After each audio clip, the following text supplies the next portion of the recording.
So what's up mga idol, magkakatay tayo ng manok mga idol, yung tatlong dumalaga mga idol. Kain lang ng kain, putak pa ng putak mga idol. Kaya nga nagdesisyon na ako na sabihin ko sa tito ko na naming adobo sa gata at may bisita nga kami si Tata Ekis mga idol. Habang naglalakad ako dito sa eskinta sa amin, nakita ko pong bata. Sabi ko baka malaglag ka. So yun na nga, malapit na tayo sa manukan. Nakita ko nga pala mga organs ng lolo ko. Ang dayang bulaklak, ayos na ayos yan. Pwede yan sa undas. Pag tinda ka na lolo, baka magkapera ka dyan. Yan ang daon ng saging. Pag gusto mo magtalolo, madami dyan. Yan nga pala kakatayin natin mga manok mga idol. Dumalaga lang yan. Ayan, tatlo yan mga idol. Sabi ko nga ito isa, huwag ka malungkot. Sa tiyan ka namin mapupunta. At ito nga yung salbahe kong manok, yung lagi namamalo. Sabi ko nga, gusto mo ba isama na rin kita. Kinuha na nga pala ng tito ko yung manok namin kakatahin mga idol. Ayun nga, sabi dito ko mataba. Shoutout sa poging-poging tito ko mga idol. Ayun nga, tinalian na nga yung paa. At hindi ko na nga papakita yung pagkatay natin ito. Baka magka-violation pa tayo kay Facebook mga idol. Ayun na nga mga idol, binabad ko muna yan sa tubig.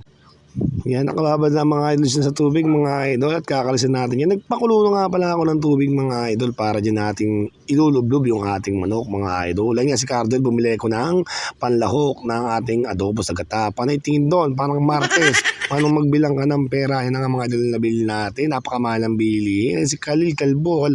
Yan nga pala yung tatlong manok natin mga idol. Napakaliit para matuling. Maluto yan kasi bata yan. Alang tapon yan mga idol. Yung paalam pala tsaka yung balahibo ang tapon dyan. Yan nga natin pa ko na nga mga idol. Pati laman loob. Sama yan pati dugo. Alang tapon-tapon sa amin mga taga Malolos mga idol. Bawalan sayang. Ayan na nga't nag-iwa na nga ako ng sibuyas. Luya dyan mga idol. Ang hirap mag-iwa. Ang liit ng sangkalan mga idol. Ayun na nga, dahan-dahan lang. Okay pa nga ako dyan. Ayun na nga, naiwanan sibuyas, bawang, sili, luya at siling berde. Yan ang Coco Mama, siyempre baka naman. Naglagay na nga ako ng mantika. Ayun na nga, Erika mga idol. Hindi ko na nga na-videoan yung paglagay ng sibuyas, bawang, sili dito kasi wala akong taga-video. Nag-iisa ako. Nilagay ko na kayo manok ng dahan-dahan mga idol. Ayun na nga, gigisayin natin yan hanggang masangkot siya. So ayun na nga mga idol, dinagi natin tong ating manok at sinama ko na rin tong bituka at laman loob niya. Tapon mga idol, tinapon ko lang talaga pa. Nagpapogi pa ako yan, dito ko busy-busy. Ano kayo ginagawa niyan mga idol? Ito nga, hirap nung walang taga-video. Ayun na nga yung ating gagawing adobo sa gata mga idol. Ang sarap niya. Yan nga si Amiha, nag-aabang agad, hindi pa naman luto. Yan, tinakban ko na nga mga idol. Habang hinihintay ko nga pala kumulo mga idol natin, sinalang tinakban natin, sinisilip ko nga pala tong lugar din eh. Ang ganda ng panahon. Wag sanang umulan. Ito nga pala yung toyo, parang jowa mo. Malakas ang toyo. Lagyan na natin yung adobo natin. Hindi sasarap yan pag wala yan toyo mga idol.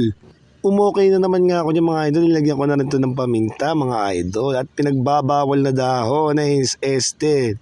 Yung palay laurel. Ayun at hinalo-halo ko na nga't kumakapit-kapit na yung mga toyo. Ito saglit naman tabako ko lang kasi bata tong ating manok na Texas mga idol. Nilagyan ko na ng Ajinomoto baka naman. Yan kasi adobo na yung mga idol. Masarap yan, malasa, parang Tagalog din yan mga idol. Lalagyan natin ng gatahe mamaya mga idol. Pakapitin muna natin mabuti yung toyo para hindi nagtoyo yung jowa mo. So ayun na nga, lalagyan natin ito ng suka mga idol. Siyempre sukang pombong, binang-bida yan mga idol. At inenext ko na nga pa itong Coco Mama, baka naman sulit yung gata nyo mga idol. Nagmamantika yan mga idol. At kumukulungan, nilagdagan ko pa ng sili ito. Hindi ko na lang na-video, nakalimutan ko mga idol. Sabi ko nga, ayun na nga, nagpapogi pa ako para akong si Robin Padilla mga idol. Yun nga lang, may balbas. Yan mga idol, ay ko pulutan ka ako yan mga idol. Ay na, maluluto na siguro yan mga idol. Ay nga si Khalil, nagtakip pa ng ilong. Nag-aabang na rin sa akin niluluto.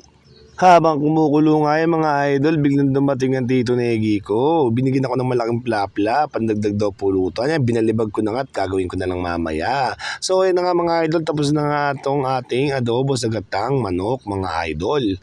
At titikman na natin ito mga idol. Tinan nyo naman yung SARS niyan, panalong panalo. Nagsali na nga ako nga pala ng Alfonso mga idol. Saktong-sakto yan, pampulutan. Yan na nga mga idol, ito na nga ang ating first bite mga idol. Unang kagat, pulutan agad, hindi agad tumagay. Sarap mga idol, panalo. Ayan, at pagsubo ko may bawal na dahon pa pala. Ayan nga, shoutout nga pala sa Tito Jun ko, sa Tita Ler ko. Salamat nga pala sa mga nanonood ng video ko. Please like and share naman mga idol. God bless sa inyo lahat. Ingat!